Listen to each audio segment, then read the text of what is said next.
भूमिका घेतली जाते? असं आहे की शेवटी चर्चेतनं मार्ग निघेल ना, चर्चेतनंच मार्ग निघत असतो. मला असं वाटतं की त्यांनाही माहिती आहे, कायदे आहेत, व्यवस्था आहेत, समित्या आहेत, त्यामुळे सगळ्या गोष्टी एकदम सगळ्या पदरी पडतात असं नाही आहे. पण आपण चर्चेतनं मार्ग काढत असतो. आता मागच्या काळामध्ये आपण 10% रिझर्वेशन दिलं. आज अशी परिस्थिती नाही आहे, 10% आरक्षण लागू आहे. त्या आरक्षणाप्रमाणे भरती झाली आहे, भरती चालली आहे. त्याच्यामध्ये ते आरक्षण कुठेही कोर्टाने नाकारलेलं नाही. कोर्टात आरक्षण आतापर्यंत नीट टिकलेलं आहे. त्यामुळे आत्ताची परिस्थिती अशी नाही की मराठा समाजाला आरक्षण नाही आहे, ते ऑलरेडी आहेच.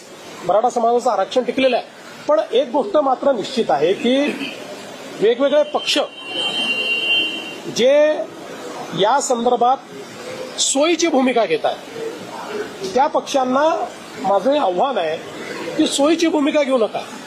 भूमिका घ्यायची तर ठाम भूमिका घ्या. ठाम भूमिका घेताना दिसत नाही, आम्ही तर बोललोच होतो, याचंही करा आणि त्याचंही करा, अशा प्रकारची भूमिका नको. जे कायदेशीर आहे ती कायदेशीर भूमिका घ्या ना. तुमची भूमिका सांगा, काय कायदेशीर भूमिका आहे. या संदर्भात ते भूमिका याकरता सांगणार नाहीत, कारण त्यांना समाजामध्ये भांडण होताना कुठेतरी त्यातनं राजकीय फायद्याचा वास येतो. आम्हाला राजकीय फायदा करून घ्यायचा नाही. आम्हाला सगळे समाज सांभाळायचे आहेत. आमचं सरकार इतक्या मोठ्या संख्येनं या ठिकाणी निवडून आलं कारण आम्ही सगळ्या समाजाला सांभाळलेलं आहे. सगळ्या समाजाने आम्हाला मतदान केलेलं आहे. त्याच्यामुळे आम्हाला सगळ्यांना सांभाळावं लागेल. सगळ्यांना सांभाळून सगळ्यांचे ॲस्पिरेशन्स जे आहेत ते ॲस्पिरेशन्स कसे पूर्ण करता येतील हे आम्हाला प्रयत्न करायचे आहे.